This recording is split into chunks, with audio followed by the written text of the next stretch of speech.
welcome to another socially distanced episode of Bottom of the Stream. Welcome. Looks like they're going to be like this for another little while longer, Nick. We'll go with the flow. We'll work it out, don't worry. How's things with you? Yeah, pretty good. Yeah? Any gossip? I'm excited to be here, and always excited to talk to you. Oh, thanks, mate. Same feeling is mutual. Any gossip? That's a good question. So I've not had to go to hospital this week, so that's good. Well, that's good. That's always a bonus. Although the same child did fall over again today at school and had another bump on the head. So she is, just clumsy. What is wrong with I her? think. Are her feet getting too big for herself or something? Who knows? Kids. She's always been the crazy one. Yeah. Other than that, no, pretty good. Good. Living life to the max as far as it is possible. That's it. You can't really do a lot, but you can live as much to the max as you can try to do. I don't know what I'm talking about. What about you? How's a week in to PS5? Yeah, good. Really good. I've pretty much played it every day, I think. You've dragged me away from it tonight again. Yeah, it's good. I'm enjoying myself. Good. I've even managed to get Netflix on there now, so I can just do everything. That was good. That was going to be my question. Did you watch this week's movie on your I PlayStation 5? I actually did. Because you can set it so when you turn the PlayStation 5 on, it turns the TV on. Yeah. Because the PlayStation 5 boots up so quickly, it's on before the TV comes on. So it's really nice. Cool. So it's just like there now. And my remote works with it, so even better. So it just controls my life now. I do everything for it. There's not many media apps though. There's only like Disney Plus, Netflix, and Prime Video. There's like an iPlayer app or anything yet. It's early days. Yeah, I'm sure they'll come. There was loads on the PS4, but they're just not there on the PS5, which is weird. Belly Strange. Have you got any Netflix news? Give them time, though. You know. Oh yeah, sure. It's only been out a week. It's fine. You'd expect all those big hitters to be on there, I guess, and then everyone else is playing catch up. Yeah, definitely. Sorry, what was the question? Have you got any Netflix news? No. It's been a really quiet week. Literally nothing's happened for Netflix this week. I don't know what we're going to talk about. I had a good trawl a bit earlier on. Yeah. To look for a few headlines, few bits and bobs. I always like to not necessarily, unless it's a massive story, which we tend to touch on. Yeah. I don't like to go to like the first results because everyone knows that stuff anyway. Yeah, I know what you mean. Like to be a bit more on this show. Like to be a bit more niche, don't we? Yeah. Niche news. But no, it's pretty quiet this week. It's all quiet. The stream is like a mill pond. I have got one tiny little bit of news. Okay. Earlier, I think it was earlier this year, Netflix launched their top 10. Yes. Which they'd never really done before. It was quite a big deal for them because before that, nobody really knew what other people were watching. Yeah, that's right. In the UK this week, they are testing a top 50 feature. Ooh, interesting. Yeah, so they're gonna. I don't think everybody's got it yet because it's not on mine. But I don't know how they're going to do it. But apparently they're testing out a top 50 things on Netflix instead of a top 10. Is that sort of categorised or? No, I don't think so. I think it's just the most in? watched things that week. Top 50. Cool. Because they must have it. They must know, like, all the way down to the end. Of course they do, yeah. So, yeah, they're trying that out. So it's going to take us longer to go through it in the podcast when we go through the top 10. Go through a whole top 50 would take a while. Yeah, I don't think we need to do that. But that's literally the only thing that's happened this week. It's been a really quiet week on the old stream boat. Yeah. Have you watched anything good at the top of the stream?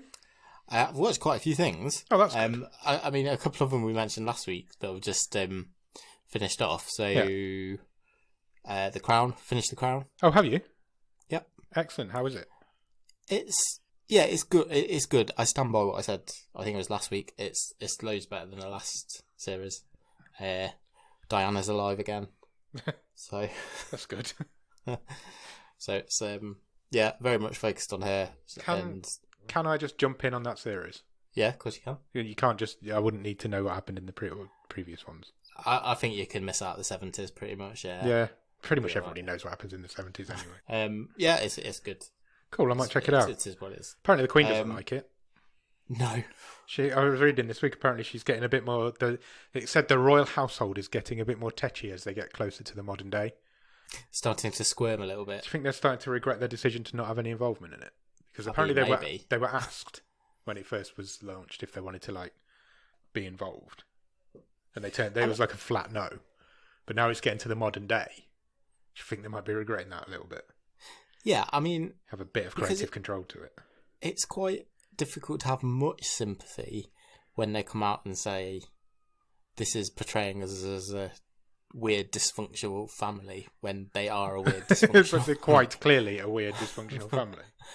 And yes, it may not be true to real life events, but it doesn't claim to be. No, as far as I'm aware. It tells the story of what happened in just a fictionalised way. Yeah, and if they've turned down the chance to be involved, yeah, like I say, it's hard to have much sympathy with them, to be honest. Yeah, couldn't agree. I don't think they thought about how far close to the modern day it was getting. Do you think they were like, this Netflix thing, it will never catch on? Apparently, worry about that. The only agreement is that an adult William and Harry can never be in it. Oh, right, okay. So it can never get to that sort of time frame. Or they'll just be shipped off to school or something. Oh, yeah. So that's. I thought that was quite interesting. But I'm pretty sure I know exactly where the Crown's going to end anyway, but I'm going to keep that under my hat. Okay. I know where I'd end it, and I know how I'd end it. So it'd be interesting. Jeffrey Epstein's party? I'd probably gloss over that. Imagine trying to cast that. That'd be quite interesting. Cool, I might check it out. I might skip over what I've not seen. Okay. Go straight into that season, I think, maybe. Anything Cool. else? Finished Dash and Lily, which I mentioned last week. Yeah. I don't know why, but that feels like it should be about reindeers. Every time you say it, I think of Christmas reindeers. I don't really know why. Well, it is set at Christmas, so yeah, there's a lot of imagery and association. Yeah, it's fun. Same, like I said last week, schmaltzy. Yeah. If you like that sort of thing, you'll get a kick out of it. I've started the American Barbecue Showdown. Oh, have you? Yeah, watched 2 episodes. Thoughts? Loved it. Yeah, it's really good. It's really, really good. I mean, there's some proper characters on there. Who's your favourite? I liked Shotgun, but he didn't last very long. No, he didn't, spoiler. Unfortunately. I kind of like I don't know his name. The big, like southern guy with the hat who lost his. In the first episode, he made the ribs that is the recipe that his friend like bequeathed to him. Yeah, I can't remember his name either, but I know he's kind of a nice everyman kind of guy, isn't he? Yeah. Yeah, it's fun. It's fun. The guy who presents it, I didn't realise I can't remember his name. It's the same guy who presented The Floor is Lava on Netflix. It's got a strange name. Yeah. But I can't remember what it is. Yeah, it is. I thought that when I first saw it. It's got like a plasticine face with a beard stuck on. People say that about you sometimes. Yeah, that's true. They'd be right. Yeah, so that's the main things. And then I just got one more, which I've watched 4 episodes of, I think, which is the documentary we spoke about a few weeks ago called We Are the Champions. Oh, also, I've watched also 4 of those. Oh, I don't know why I said that like that. I said it in a really weird way. No, I've watched 4 episodes of that as well. So we've probably... Did you watch the first 4? Yes. Yeah, me too. So we've got to the same point. I don't think I'm going to go any further with it. Now, this is interesting because I'm kind of the same mind. But I've really enjoyed what I've seen. But I have no interest in dog dancing or frog jumping. Those 2 seem weak. Dog dancing especially, I'm like, no, I'm not interested in the slightest. I actually found the 3rd and 4th episodes much weaker than the first 2. The first 2 are definitely the best. I thought the first 2... We should probably mention what it is. Yeah. It's a show about... It's a show called We Are the Champions. It is about the world champions in random shit. Yeah. So the first one is the Gloucestershire cheese roll, which for our American listeners is when somebody throws a cheese down a hill and a load of British people follow it down. But this is a steep horribly steep, rugged hill. Don't they call it the most violent running race in the world? People just kill themselves. Nobody's ever died doing it, but people like break bones and get concussions every year. I thought that one was fascinating. It was. So that follows the lady, doesn't it, trying to be the first person to win the ladies' race 3 times. Yeah. Full of fascinating characters. Every time she's competed, she's won it. Yeah, I mean, she's got her shoulder sticking out of her. Completely the wrong part of her body. But yeah. Small price to play, I suppose. Now, the second episode, which was about competitive chili eating. Yeah. I was on the edge of my seat. Insane. It was really interesting. Really, really interesting. I was genuinely invested in the tournament. Yeah, me too. Considering like there was 12 rounds and the world's hottest chili was at number 6. Yeah. It was like there was 6 more on top of that. But I wasn't expecting it to go take the approach it did. So it started off, didn't it, from the guy in the farm who he invented the Carolina Reaper. Yeah. Pepper, and he'd set up this competition because he wanted to try all these like Frankenstein chilies. Yeah, so he like cross-contaminates them all, doesn't he? Cross-pollinates them all. And then there's a little profile, isn't there, on the sort of main competitors. And it was edge of the seat stuff. I wasn't expecting one of them to be a British woman. No. That really surprised me. It's like a teacher, wasn't she? Yeah, she was. Crazy. Yeah. And she did really well. Did she come like 4th or something? 3rd, I think. 3rd, was it 3rd? Podium. Yeah. But the guy who won, what was he all about? He was just like... Freak. Like nothing. Didn't even sweat, He hadn't even got a sweat on. It was ridiculous. Yeah, he was like... he was just programmed differently to everyone else. He wasn't wired up right. I think he was a glitch in the Matrix. Yeah. But no, that was really good. The hairdressing one, not so much. There was competitive freestyle hairdressing, whatever it was called. So it was just basically people making wigs and hoping they balanced on people's heads. And then the yo-yo one was the 4th one I watched. That was I enjoyed that. It was you fucking idiot. I enjoyed that. I thought I got quite emotionally invested in that because the main guy was going to retire, wasn't it? So it was fine. It was okay. The reason I don't think I got into it as much. Do you remember months ago when I was telling you about the Rubik's Cube documentary I watched? Yeah, Speed Cube. Also on Netflix. It's exactly the same as that. So it's this guy about to retire, going for his last championship. And it's like, that could have been an episode of this series. Yeah, why was that a whole feature-length episode when it could have just been part of this show? Yeah, don't know. I got quite invested. I thought they were amazing, what they could do with a yo-yo. Oh, yeah. And I felt sorry for that girl when she got eliminated. Yeah, it was good. But then, like I said earlier, I've got no interest in dog dancing and no interest in frog jumping. I just don't see the point. So I'm going to probably leave it there. Just because I quite enjoyed what I was doing. That's fair. Yeah. Anything else?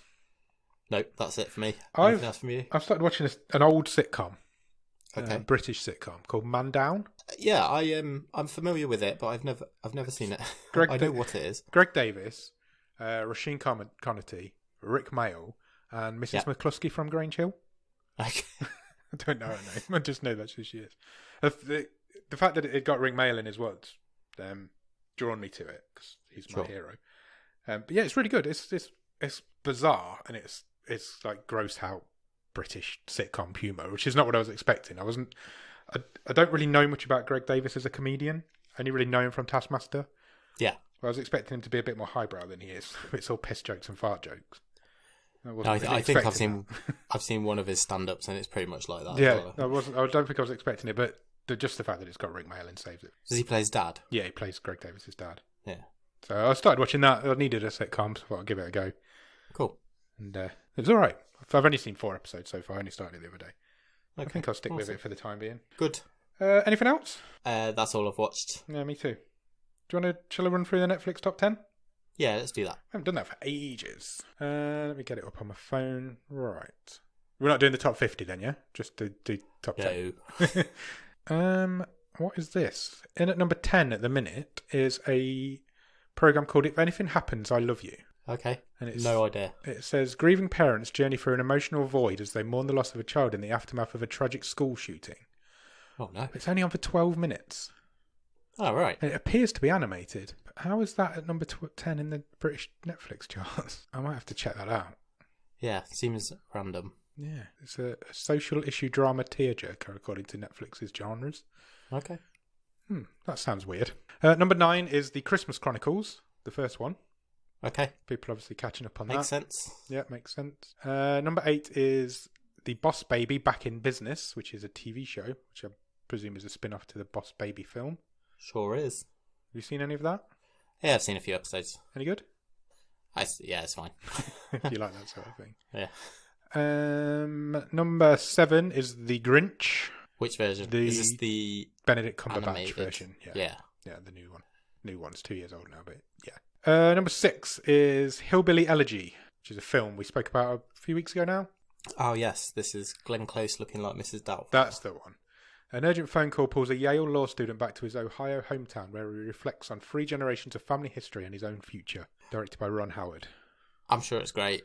You know, it's got all these acclaimed actors and actresses in it. Yeah. It's not going to be high on my list. I'm not going to lie to you. No, normally it does look quite good, but I might get to it. Number 5 is Mortal Engines. That's the film as well. Now, this I would like to watch at some point. I it's not supposed to be great, but I do fancy checking it out because it looks. Some of the visuals look pretty impressive. Is this the one we had a bit of a chat about in the Discord this week? Yes, it is. Yes, it was. It says, in a post-apocalyptic new world, a young woman and her rebel friends seek to stop the giant mobile city of London from devouring everything in its path. Yeah. Interesting. It's on for 2 hours and 8 minutes. Ooh, that's a long one. I might check that out, though. I think there might be some Peter Jackson involvement somewhere in it. So oh, really? He likes a long film, doesn't he? He does. He loves it. Number 4 is Tom Cruise, Jack Reacher. Weird. Okay. That's on for even longer. That's on for 2 hours and 11 minutes. I've seen the first one. I believe this is the first one. It's from 2012. Yeah. Does that sound about right? Yes, it would be. When an ex-military cop investigates a sniper charged with 5 homicides, he's drawn into a dangerous cat-and-mouse game in this exciting thriller. I'm not sure if I've seen it or not. I might have. It's being rebooted, isn't it? No, is it? Jack Reacher, I'm sure. I think Amazon have picked it up. Interesting. What, it's like a TV show? Yeah. Interesting. Number 3 is The Queen's Gambit. That's still sticking around in there. Yep. That is a limited series from this year. Number 2 is The Christmas Chronicles 2. That's good going. Didn't it only come out a couple of days ago? Yeah, I think so. Earlier this week. Unhappy over her mum's new relationship, and now teenage Kate runs away and lands at the North Pole, where a naughty elf is plotting to cancel Christmas. Interesting. I'll definitely check that out. That might be the one I watch whilst I put my tree up this year. The Christmas Chronicles is a great film. It is good. For a Christmas film. Want to have a guess at what's at number 1? I'm pretty sure it's going to be The Crown. It is indeed The Crown, which we've already spoken about. So yeah, that's your top 10. There's quite a lot of films in there for a change. Yeah, there is. Usually a load of TV shows, but there's a lot of films in there this week. Maybe because everybody's in lockdown and watching films. Yeah, I guess that would have a lot. The Christmas films feel like they're in the charts early this year. Yeah, they really do. I've even thought about putting my Christmas tree up a bit earlier this year, just to give me something to do. So that might go up in the weekend. Might happen this weekend, to be honest. Might. Anything else? Should we play a game? Yeah, why not? That's always good fun. Excellent. What we got? So, I was going to call it France or Pants. Cool, that's a nice name. But it's not an either or game, so it's not really an appropriate title. Same as last week. So we'll call it Parlez, vous, Francais. So obviously this week we have watched a movie called Lost Bullet. Yep. Which is a French action movie. Yes, it is indeed. Which was also my wildcard choice. Yes, so I'm quite excited to see what everyone thought of it. But because of that, I've been looking at if you take a movie title and translate it into French. Yeah. And then translate it back into English. Oh, interesting. You get some quite interesting diversions, shall we say, from the original title. Okay. So if I give you the English title back from French, do you think you can tell me which movie I am talking about? I'd like to think so, but probably not. Should we try? Let's give it a go. Let's play Parlez, vous, Francais.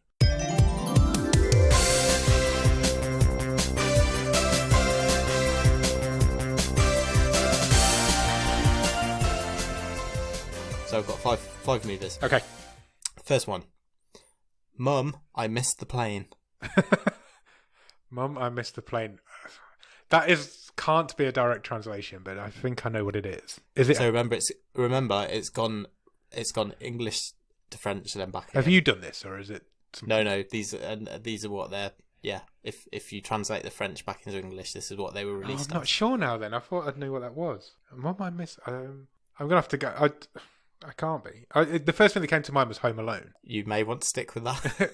But that can't be the translation. Go on, Home Alone. Yeah, Mum, I Missed the Plane is what it was released as. Wow. Okay, I get what you're talking about now. Okay, next one. That's a terrible name. SOS Ghosts. SOS Ghosts? Ghostbusters? Correct. Wow, that's even worse. Okay, let's go next with The Hit Girls. The Hit Girls? What could that be? The Hit Girls? I've got no idea. Yeah, this is a tough one. Is there a clue? Don't think of it in terms of, like, assassins. Oh, that's exactly what I was doing. Think more like a chart hit. Oh, okay. No idea. Spice World. No. You're not a million miles away. A bit more recent, though. Pitch Perfect. Oh, okay. Okay, so couple more, 2 more. So you got 2 right. That's pretty good. Not bad. So one more, you get a winning average. A head full of sun. A head full of sun? Yeah. Wow. I've got no idea. A head full of sun. Don't know. Clue? Jim Carrey. Eternal Sunshine of the Spotless Mind. Correct. How random. All these titles are much worse.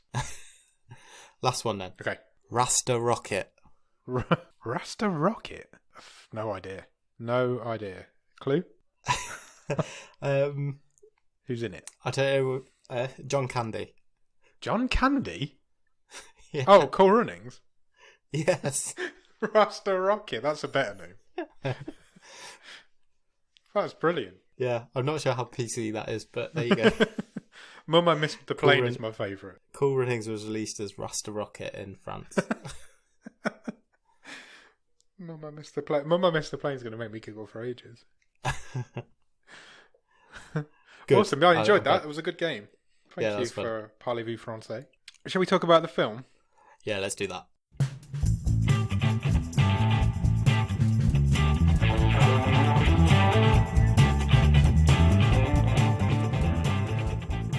Okay, this week we watched, as Nick mentioned a minute ago, a French film known as The Lost Bullet, or Belle Perdue in French. It was really recent. It was released in June of this year, 2020. It's a 15. It runs for 1 hour and 32 minutes, and is currently rated at 6.2 out of 10 on IMDb. I've got some names. None of them have ever really done anything before that you're going to know of anyway. They're all French, obviously. So it stars Alban Lenoir. I'm going to butcher these names as well, by the way. He plays Lino. Nicolas Duvauchelle plays Areski, and Ramzi Badia plays Shiraz. One of them, I can't remember which one, had an uncredited role in Taken with Liam Neeson. Oh, okay. Because a lot of that was set in France, if I remember rightly. Yeah. So yeah. It was written and directed by Guillaume Pierret, who again has only really done French stuff before. Do you have a one-word review? It can't be French. Smashy. Smashy. Smashy smashy. It really is. It's an action film, yeah? I would say so. Yeah, I would say so. Although I would say right at the start, it's not as dumb as I thought it was going to be. No, I agree. It was not at all what I was expecting. You know, It surprised me. I basically chose this because... Yeah. Oh, we should probably mention that. It was your wild card. Yeah, it was. So I basically chose this because the synopsis on Netflix is, to clear his name, a guy must track down the lost bullet in this car. And I was like, well, that sounds stupid. But it's really not. But it's not at all. It's actually quite gripping. Yeah. So where does this film start, Nick? In a workshop. It does indeed, like a car garage. Yeah, there is some hardcore welding going on. That's exactly what I've written down. Hardcore welding. Yeah, he's like welding inside the bonnet of a car. Yeah. It looks like he's kind of like strengthening the chassis. Yeah, exactly. And then he goes to pick up another man in this car. I say man, this guy looks like about 12 years old. Yeah. He's like the babiest of baby faces I've ever seen. Turns out he's not, though. He's like 19. I think he says it later in the film. It becomes pretty queer. It's not that kind of movie. It's not that kind of French film. It becomes pretty clear that they are about to run raid a jewellery shop. Yeah. I point out, they're in a Clio. Yeah, they are. Sorry, yeah, I should mention that. That's fine. And the younger guy is like pretty concerned that this Clio is just going to bounce off this jewellery shop. Exactly. Because he's like, it's going to be all like protected. You're not going to get this Clio through those windows. So he flicks a switch and speeds this car as fast as he can towards this jeweller's. And they do go through the front door, and then the back wall, and then the stock room, and then out the back. Literally carve a tunnel through this shop. They do. And at that point, I was like, okay, yeah, I might be on board with it. Straight away. It's like one of the best openings for any of the films we've seen, I think. It turns out, though, having unintentionally created this tunnel through this building, Lino, who is the guy who we saw welding at the start, he's and like the main character. He was the driver. He cannot undo his harness. Yes, he's kind of seatbelted in and it's stuck. And here come the cops. Yes. So he makes his mate run off. His mate, Quentin was his mate? Yeah. He makes him run off. He's like, get out of here. implicate yourself in all this. And the cops show up, pull up next to the car, and then we hit straight into the title card, which is in French. It doesn't say the Lost Bullet, it says Ballet Perdu. And this man's now in prison. So we've jumped forward in time a little bit. And there's a couple of people come in and they're looking for him. And it's quite clear quite early on that they're cops. Yeah. You don't even have to be told it. It's Yeah. like, well, those two are definitely cops. They're like the coppiest cops, aren't they? They're the coppiest of all cops. It seems like they want to recruit him for some sort of special mission. Yeah. So there's a lady cop and a man cop. And she kind of leaves him to it. She's like, this is on you. I don't want any part of this. She basically says, you've got 1 month as a trial.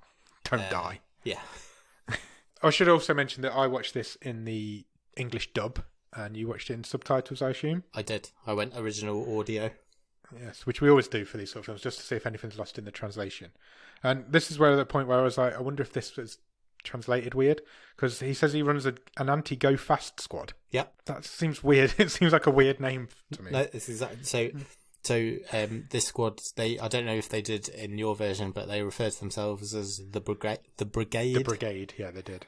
And yeah, they get to have a lot of fun racing. Yeah, basically they're just stopping souped up cars going fast, I guess. I mean, there's a lot of fast cars in this movie driven by quite furious people. Yeah, that's a very good way of putting it. That's what this movie's all about. So yeah, basically their job is to stop fast cars that have been souped up by using faster cars that have also been souped up. Yeah, and so these cops, the guy is called Shiraz. Yep. He's the leader of this squad, and he wants to bring Lino in as their kind of savant mechanic, I guess. Yeah, that's pretty much exactly right. Because he says his cars are not good enough. Yeah, they can't keep up with Too many drug dealers. Yeah, and then we cut from there. We go forward in time again a little bit, I think, because we go straight into a car chase. First one in the film. First one in the film. The first one wasn't really a chase. It was just a car versus a jeweler's. They're chasing this BMW down the road that's going super fast, and they're behind it. So Shiraz and Lino are in the car, aren't they? Yeah. And the car in front starts shooting at them, shoots out their back window. And it's got some sort of like boost mode. I don't know anything about cars, so apologies if I don't know what the hell I'm talking about. It's like a nitro, isn't it? Yeah. Is that a thing? Yeah, I think so. From my GTA days, maybe. And the guy, whoever's driving, we don't ever see who's driving this car, but they trigger that and the car shoots off faster than the cop car. But then all of a sudden the engine stops working and they go head-on collision with another cop car. Yeah, and the cop cars have got like these killer grills on the front. Yeah, they're a bit like some sort of demon car from the Stephen King story. They all pull over, obviously find out what's gone on. Both of the bad guys are dead, but they find a big bag full of drugs. Lots of drugs. Lots of drugs in this car. And so the cops all get together. They head back to the garage where they work, because they work in like a garage, I guess. It's not like a police station. No, they've been given these premises, haven't they, to operate out of, basically. There is a bit of a police station scene later on, so maybe it's close or part of a police station. But anyway, they get back and they're all like chatting away. And Shiraz implies that he thinks they've got some sort of leak in the department. Yeah, because this was kind of dropped in, wasn't it? He says, he's talking to Areski, isn't he? Who was the guy who's driving the car, and he says, "Look, it's great that we've got this one, but we miss so many. There's so many shipments getting past us."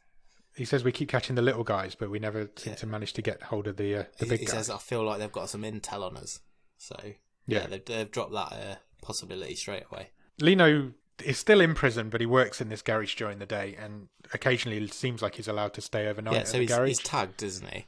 And he sort of says, he has to go back to prison to sleep, but he says to Shiraz, "Oh, can I stay here tonight?" Yeah. And Shiraz lets him. He's like, "Yeah, I've got no issue with that." Because he's still working through the night, isn't he? There's like a bit of a nighttime car working montage.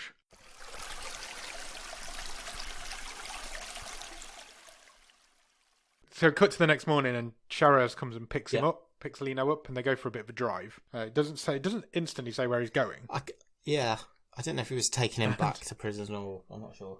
Yeah, it wasn't. But then they turn up at this like warehouse that's full of brand new cars. Yeah, and he's like, "I've scored us all some brand new cars. So we're gonna I pump the department up." I think he's basically said, I think the gist of it, although it didn't seem to be outright said, is that the squad had been so successful that they've bumped up their premises basically, and they've got this new fleet of vehicles for Lino to try and soup up. There was about 20 in there. There was loads of them. They were all Renaults as well, weren't they? Yes, I believe so. Or were they Peugeots? They were all the same make. I was like, I wonder if they're sponsored. They're literally all the same make.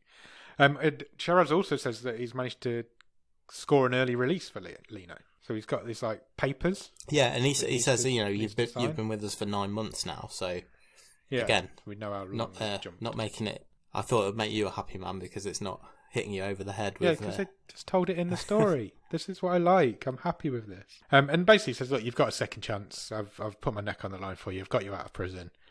All we've got to do is sign these papers, and you're released, and you can come and work on all these brand new, spanking new cars. We kind of cut to Shiraz then back in his office, and he's looking at this booster that he pulled from the criminal's car. And he's kind of turning it over, isn't he? We're not sure why. And then he sort of talks to Lino and says, actually, the only time I've seen something like this before is when we arrested you. And they both sort of come to the conclusion quickly that Lino's brother, who... Were they brothers? So it was it said they were brothers at this point in the French version. See, in my version, it said he's like a brother to me. See, I don't want to give it away till later, but yeah, at this point they're brothers. Right, okay. In the French version. Oh, they're not at any point brothers in the dub. Well, he says at this point he's like a brother to me. But yeah, I guess there is a bit of a reveal later on. Sorry, spoiled it. Yeah, so he's like, he must be involved. So somehow they've got an address for a garage where they think he might be working. Yeah, I don't know how they got there yet, but they ended up at a junkyard. This film moves at a heck of a pace. It seemed to be on for like 10 minutes. There's no fat to it at all, is there?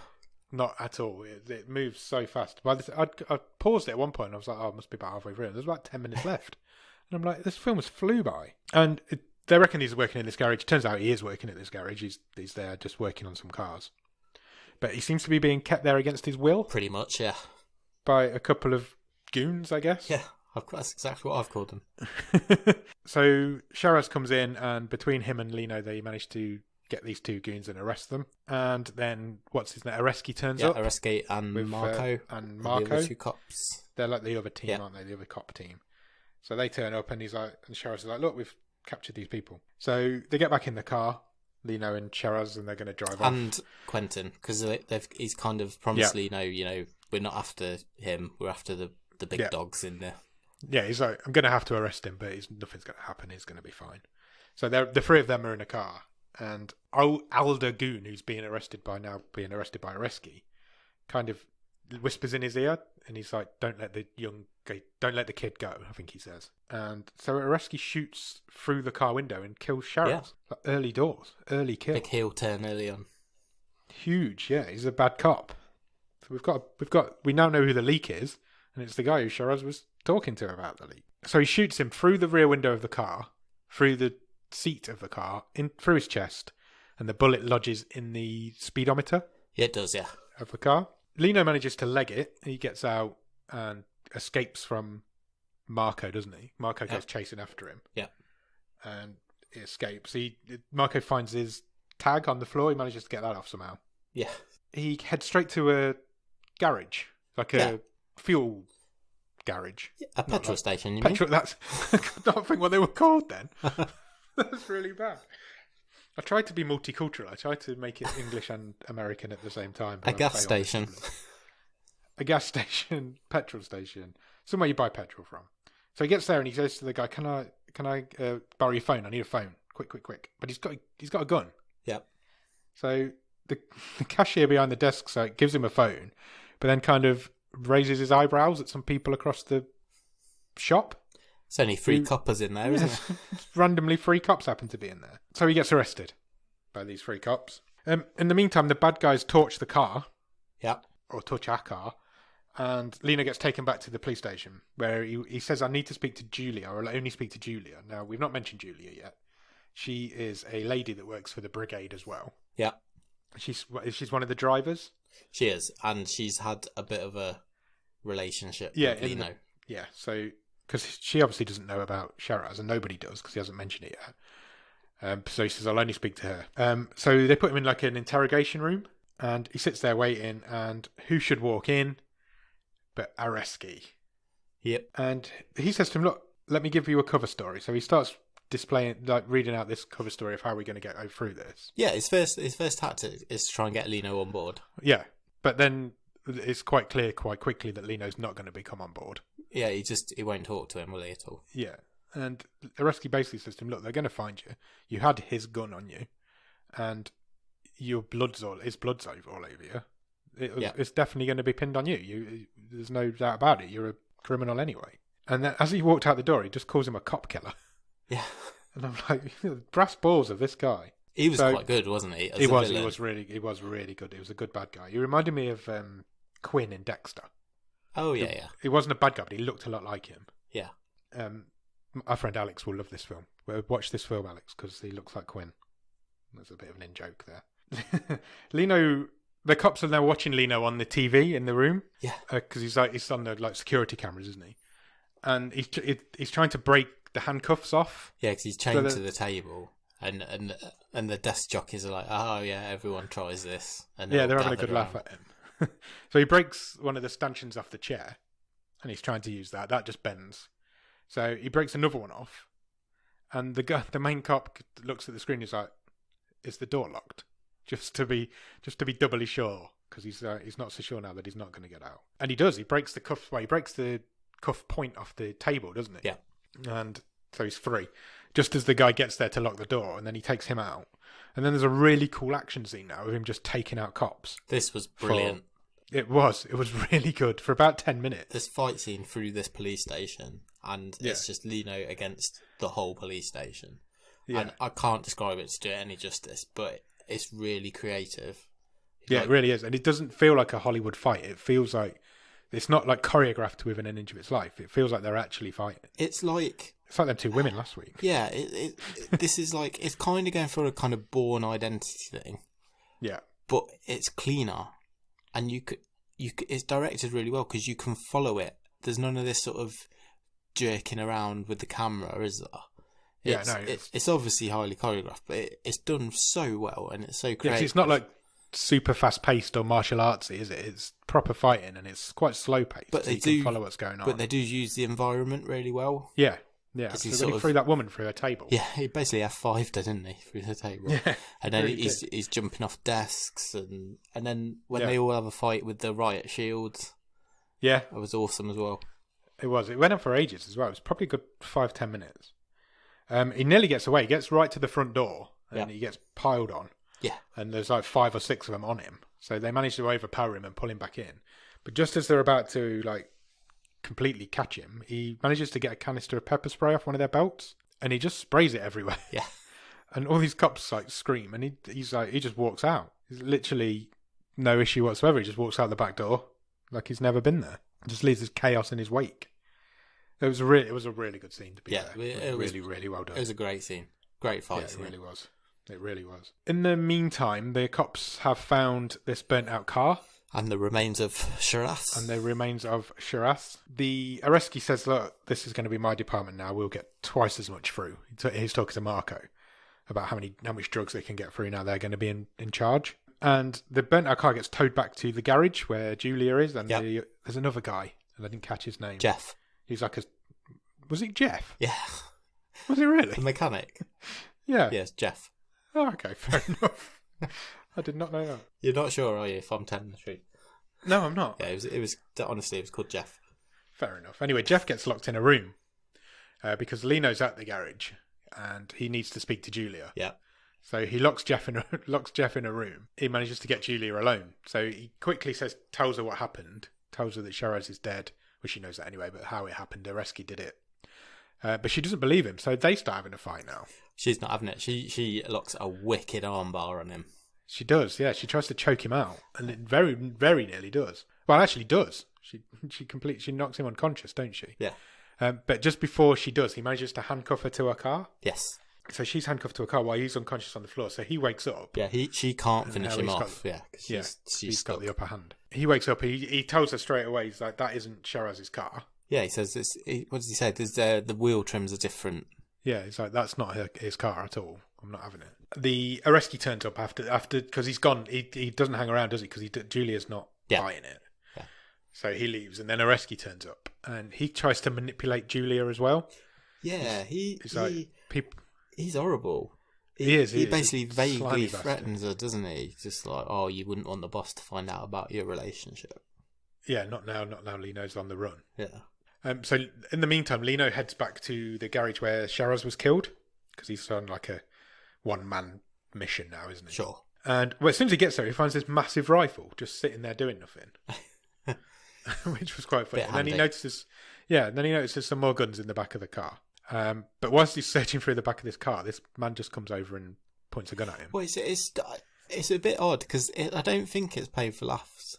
But no, not at all. I think it shows how, he's not in a good state of mind because he picks up this rifle, but then he's like, "Oh, actually, no, I don't want that gun." So he goes back to the car to get more guns, and because he went back, he gets caught. He gets caught, yeah. So he's not a professional at this. He doesn't know what he's doing. No. He's a mechanic at the end of the day. Then we meet Moss now. Moss is the female cop from earlier who seems to be in charge of everybody. Yeah, so she was the big boss man. She was the female cop who originally walked into the prison to recruit Lino. Yeah. And she basically says to Areski, "I'm taking over. I'm going to be in charge." Areski's not very happy about this. And he tries to manipulate her as well because he mentions that Julia and Lino once had a thing. But he just does it in like passing, as if she should already know about it. Yeah, it's a proper bastard line, isn't it? It really is, yeah. Cut back to Lino and the bad guys, and they're trying to lock him in a car boot. Quentin shows back up. I don't quite know where he's been, but he shows back up at this point. He manages to...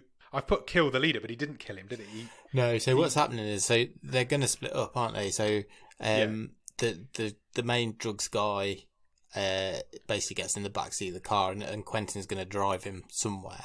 And the henchman has put Lino in the boot, and he's going to go and dispose of him. Of a different car, yeah. It's like a scrapyard, isn't it? Yeah. So Quentin, he says to this main honcho, "He'll die if you just leave him in the boot of a car." And he's like, "It's not your problem, drive off." So he rams the car into reverse. Yeah. Which I've never seen this done before. I've seen it happen the other way around. And he smashes the reverse of the car, the back of the car, into another car, and the top henchman guy goes flying backwards through the rear window of the car. It's cool, isn't it? Which I've never seen done before. It was cool as fuck. You see people fly out the front windscreen quite often in films, but I've never seen it done the other way around. But it really worked. The shots from like above him as he sails out the back, you can see him like flying, gliding out the back door. And while that's happening, Lino overpowers the henchman guy and knocks him out as well. Yeah. So Lino and Quentin are together again. They are like reunited at this point, and there's no bad guys. So we're all in a good place. And Quentin says, "I know where the car with the bullet in is," which is what Lino needs to find. Because if he can find that bullet, that's what the cops will know that it's from Areski's gun. Exactly. And then they'll believe him. So that's the lost bullet. That's the whole mission of this film. Find that car, find the bullet that's lodged in it. And I'm like, and this is why I'm so surprised, because at this point, there's only half an hour left. Yeah. And we're only starting to look for the bullet now. Yeah. It flies at such a pace. It's a really pacey film. Honestly, it flew by for me. I felt like I'd been watching it for about 25 minutes. Yeah.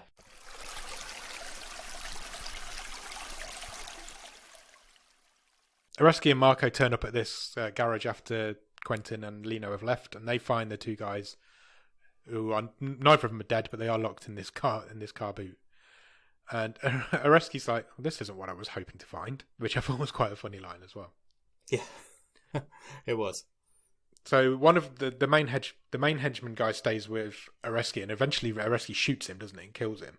That's right. Shotguns him in the chest, and the other guy runs off, the henchman guy, and Marco follows him. At this point, you feel like Marco's losing respect of Areski a little bit. He's wavering, isn't he? Yeah, because Marco gets some info out of this other goon. Well, the goon tells him the same thing that Quentin knows. He tells him where the car is. He tells him that the car's not been burnt. Yeah. And that he knows where it is. Yeah. Interestingly, though, Marco keeps this information to himself. Yeah, he doesn't tell Areski this. Did he shoot the guy? He did, didn't he? Yeah. Yes, he did. But he doesn't tell Areski that he now knows something that he doesn't know. Julia and Jeff. I'm going to laugh every time I say that. Apologies if anybody's called Jeff. I just find it funny.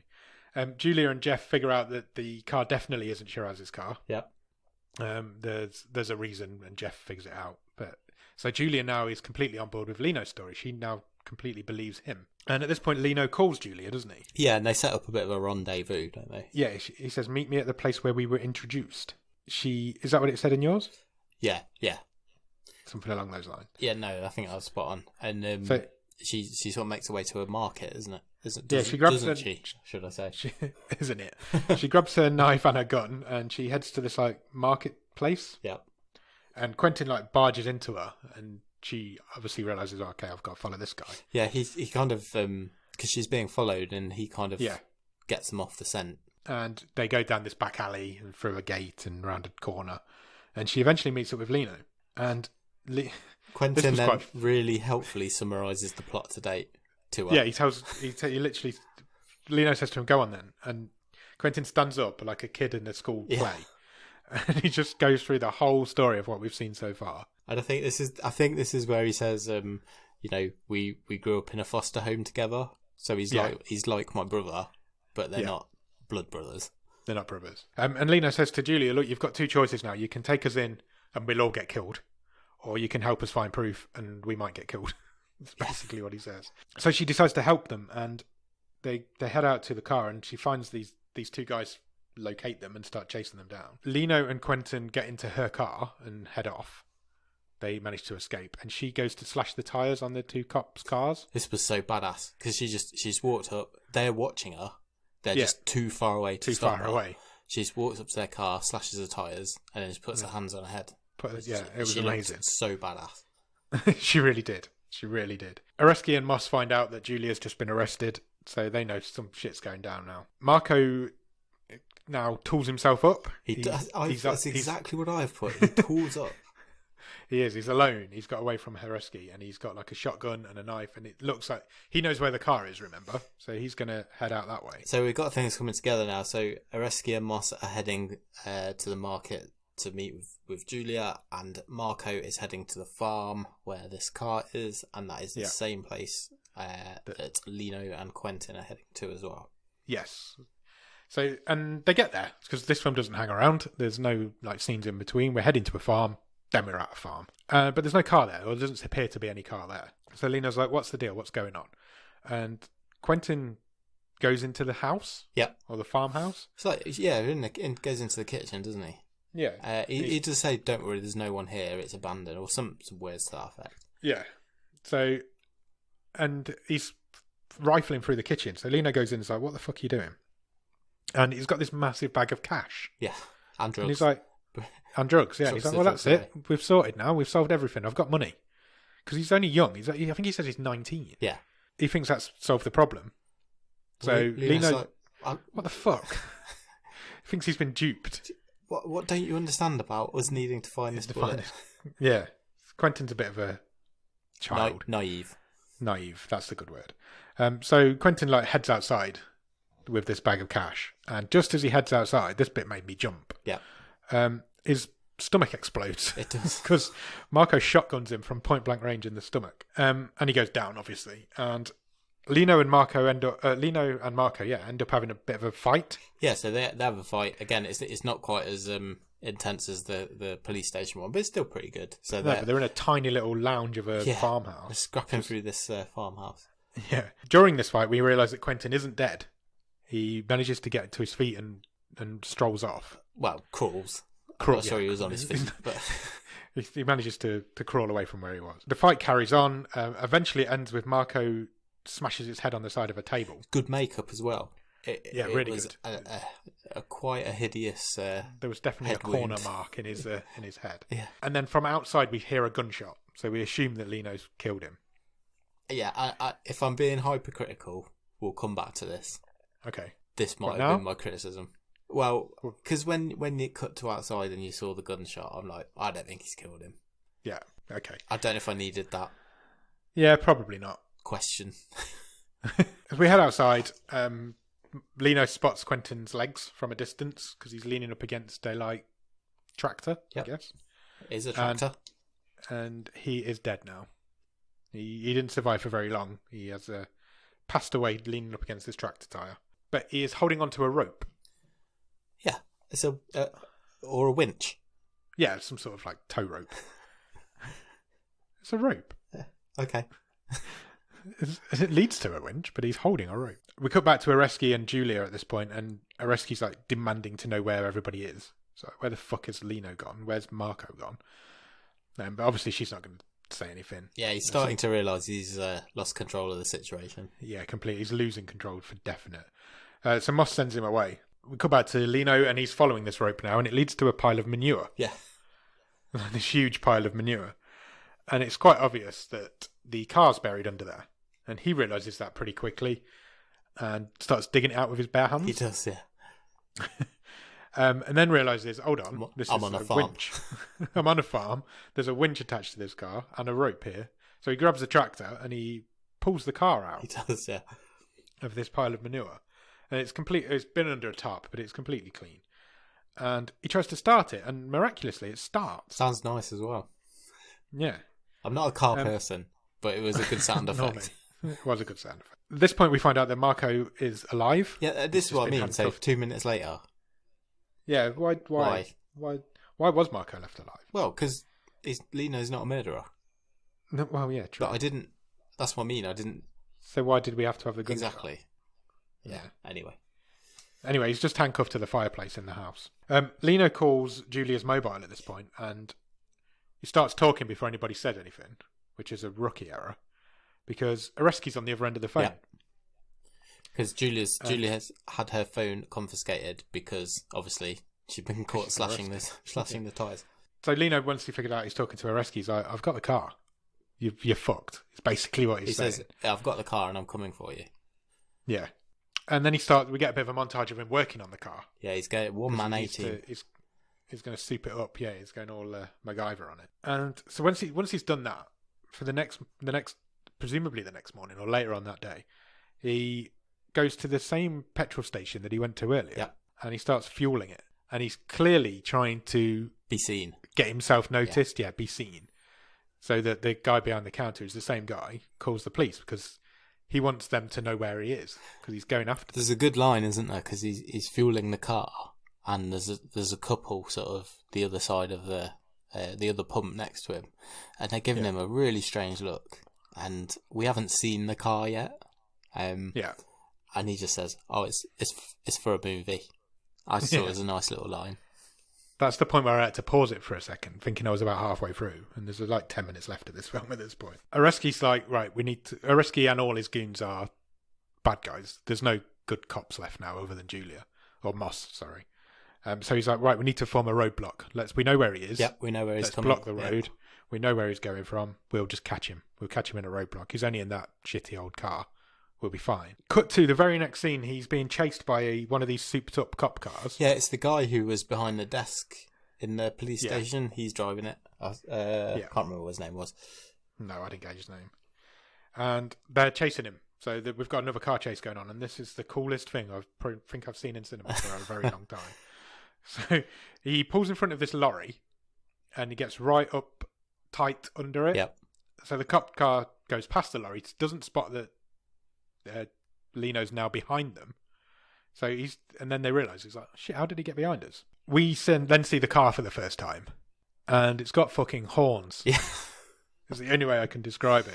It's got a massive hook on the front, basically. It's almost like a forklift truck with barbs on the front. But upturned forks, yeah. Yeah. And so what he does, he goes right up behind this cop car, so the forks go underneath the car. But because they're upturned, they pull around the back chassis. Around the axle, Around the axle, and just rip the fucking wheels off. Yeah.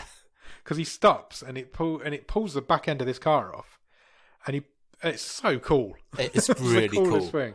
And it really just cool. It just disintegrates, and there's it's basically they're just driving on 2 wheels.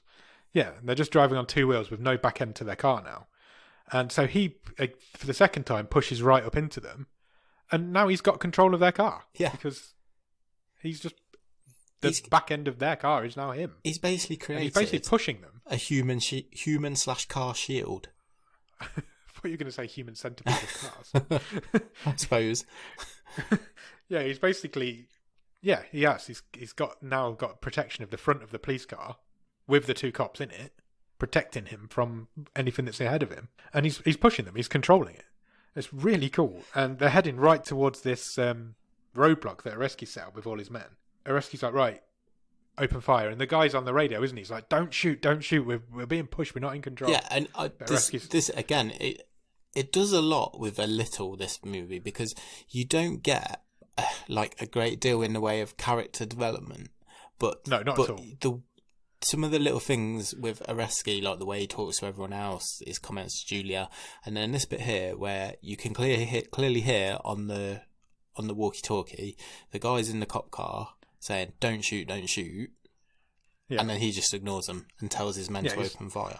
So, open fire, take out the tires. The way they got his character across with very little time, it worked quite well. I think you're right. Areski and Lino, both characters, were so well crafted in such a short amount of time. Yeah. So he says, take out the tyres, and which they do. And he heads straight through this roadblock, and he literally ploughs straight through it as if it wasn't even there, goes through it like butter. Because his car's souped up. He's got a souped up cop car on the front of it. Yeah, the cop car, so they burst through, the cop car on the front kind of flips off. Yeah, and he's away. And he just drives off as if nothing had even happened. So Areski, who had managed to jump over a wall, climbs back over this wall, gets in one of these souped up cop cars that was in the roadblock that hasn't taken any damage, and we get another chase. Yep. We get a car chase. Moss is back at the garage. She gets a call saying what's happening, and she gets on the radio straight away. She's like, Areski, stop following him. Stop it. I'm calling you down. Don't hurt him. As this is happening, she goes and grabs Julia. She gets distracted. Yeah. Oh, I thought she was basically saying, right, you're off the hook. Oh, I thought they were going together. Oh, maybe. It seemed to me like they were going to go together, but she got distracted, and then Julia just went off on her own. Oh, okay. But you could be right. You might be right. So she's now heading towards this cop chase as well. And when we go back to the chase that's going on between Areski and Lino, there's 2 like normal patrol cars involved as well now. Normal police cars, but they don't last very long. There's a great shot now. I thought this because the cinematography in this was really impressive. So there's not loads of car chases, but they no, there's not. There's literally 2. I thought, again, this film would be full of them, but it's all the better for it. To just be, definitely. And there's a great shot where with like Julia's point of view, and she comes down a side street. She stops as Lino in the Mad Max car goes past. Then a rescue goes past, and then a patrol car goes past, except it's on its roof. And it just slides past her. It just slides past her. But so she pulls out, and she's now in the chase. So the 3 of them are now all chasing each other. Julia eventually manages to take out Areski's car. Yeah, there's they do a Lino sandwich, don't they? So they're all 3 of them are driving next to each other, aren't they? And then Lino's in the middle. Lino stops. The other 2 fly forward, and Julia takes out Areski. Yeah, it was quite cool actually how it worked. But she also crashes her own car. Yeah, at the same time. Lino pulls over to check that she's okay. Areski manages to slowly climb out of his car, which is upside down, and he's got something in his hand. Yeah, I didn't see this twist. No, not me. So they start fighting, Lino and Areski, but just before they start fighting, Lino manages to throw this thing that he's got in his hand into the back of Lino's car. Who has a grenade? And who has a grenade? He's got a fucking grenade. And the grenade goes off and it explodes the car with the lost bullet in it. So Lino beats the crap out of Areski quite quickly, and then dives into the burning car and drives it away whilst it's on fucking fire. It's amazing. It's so cool. I thought he was going to drive it into the sea or something. I did as well. It was exactly what I was expecting. He was going to drive it into a river or something, but he doesn't. He just drives through the street. Where are we? Paris? I don't think it's specified, or I didn't pick it up if it was. I don't know. It's some French city/town. But he's driving through this town with the back end of his car on fire that's just been grenaded. There is absolutely no other cars around, which is fortunate, considering it seems to be in the middle of the day. Yeah, that's true. That's creative license. in its finest. Suddenly, he pulls into the garage. Yeah. Where they all work. He drives through past Moss's office window with his flaming car. It doesn't really pull in. He just kind of... It just drives it. Yeah, and hits the wall. Yeah, it plows into the back wall. Jeff has to jump out of the way of it. And he gets thrown through the windscreen. Because nobody wears seatbelts in this film. No. But we don't see him get thrown through the windscreen. You just see him wake up on the front of another he's vehicle. smouldering, isn't he? Yeah, he's kind of on fire. Cut back to a rescue. He's gone home. Which is a really weird scene, this. Well, what did you think of it? Because at first I thought, is this a bit tacked on? But then I was actually, no, I don't mind it, actually. It's another bit of character development, even over in like the last penultimate scene of the film. Yeah, so he heads home and he's packing a bag. And through the window behind him, you can see a lady and a young child who are clearly implied to be his wife and kid. And he's packing a bag and he just looks out the window at them and then leaves. Yeah. But then we never see him again. No. So we're very near the end of the film. So at this point, the car's been put out. It's in the garage. It's not on fire anymore. You get a bit of a forensics montage and you can see them using a pair of tweezers and they extract the bullet from the speedometer in the car. So we found the lost bullet now. We know we're coming to the end of the film, surely. Moss and Lino are standing next to each other in the garage and she hands him his release papers. Yeah. Because obviously he lost them when Shiraz got killed. Nobody else knew that was going to happen. And then he meets up with Julia and they kind of walk away together. And as we spin the camera around, the car, Shiraz's car's in the garage, but it's now covered in flowers. Yeah. And then the film ends. What did you think? I had a great time. It was so much fun. It was really fun. It was really good fun. And I hoped it would be fun. Yeah. But like I say, I wasn't expecting it to be... I was expecting it to be stupid, and it wasn't. It was... No, it wasn't. I thought it was. I mean, it is pretty stupid, but it's not ridiculous. Yeah, I was expecting like a really crazy, stupid car chase film. Yeah, like like cars going at 90 miles an hour while people were fighting on the roof and stuff like that. But there's none of that. All in cars. No, there's none of that. It's actually really clever. It's really good. It's a really good story. I was not expecting the 10-minute fight sequence. No, that's for me. That's one of the best single scenes we've seen this year, I think. Yeah, I'd agree with that. It was really good. Completely different to the fight scenes from last week. Yeah, but they were still quite brutal. But it just worked better. It's just a fun time. It is. It's a really good fun film. It's not the sort of film I would normally watch. I'm not a big action film kind of guy. I don't watch a lot of action films, and I was quite surprised how much I actually enjoyed this. And for me, because it sort of keeps itself in check a bit, it isn't full of car chases. There's 2 car chases in this movie. Yeah, absolutely. And they're not even that long. No. But they're done really well, and they're really spectacular. So there's only a couple of cars that smash, but you see all the debris. The bit where he rips the back off that police car. That's cool as fuck. It's so awesome. Cool. It really was. It really, really was. I had a great time. Like I said earlier, it absolutely flew by. It felt like I'd been watching it for about 25 minutes when it finished. There was just no filler. It was constant. This happens, this happens, this happens, this happens, the end. Yeah, like I said, there's no fat on it, is there, at all? Not at all. And it told its story really well. It didn't bother with character development much. There was probably 2. Lino and Areski were really well-rounded characters, but other than that, they're just generic cops, generic goons. But it didn't really matter. It just worked, and it was really well made. I even bought again for the really small amount of screen time that they had together. The relationship that Lino and Shiraz had came across really well. Yeah, they were only together for about 5 minutes. But it kept developing through the movie because of the lengths Lino was going to sort of help his mentor, I guess. Yeah. Because, that's all it was all about, wasn't it? It was about clearing his name and getting justice for Shiraz. No, I'd recommend it to anybody. I really enjoyed it. I think it's a very good choice. Maybe your best wildcard pick. Oh, do you think? Yeah, I think so. Well, it's definitely better than The Anomaly. What was your other one? Gantz.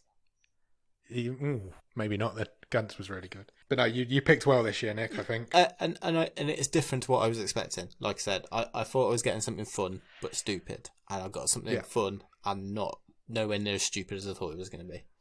agreed. It was. That's a great way of putting it. It was a. I've just thought of a better one-word review. Go on, I'll allow it. Arresting. Nice. And the main character's got a arrest key.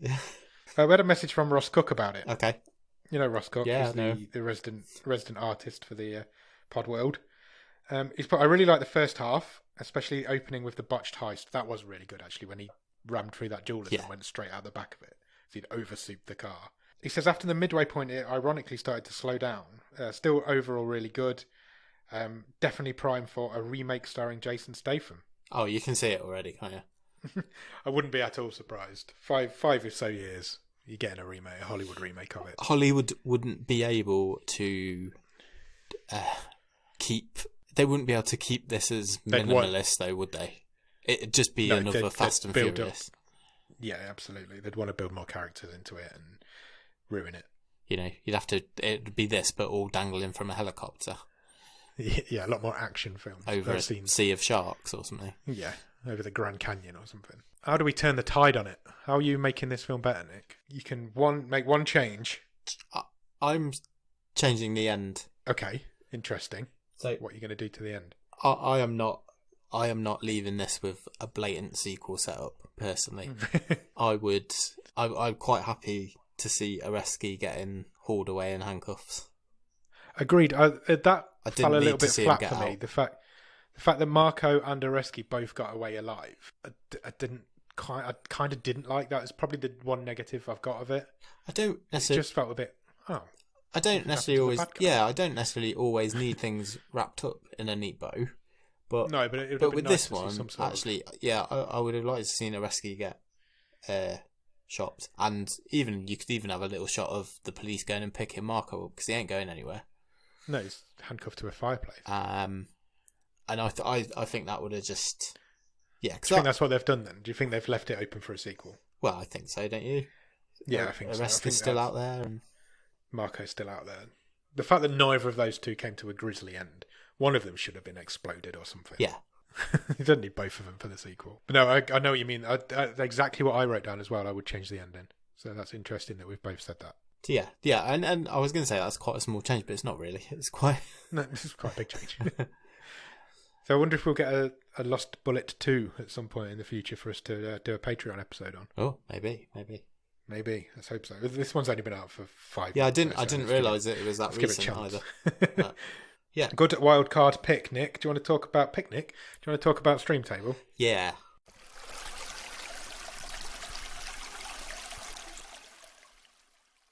Okay, do you want me to run through what we've got currently? Yes, go for it. So currently at number 8 is Malevolent. At number 7 is Life Force. Number 6 is iBoy. Number 5 is Results. Number 4 is Hungerford. Number 3 is The Discovery. Number 2 is Catfight. And currently still at number 1 is Sam's wildcard, which is Caliber. Do you think you are winning the wildcard stakes so far?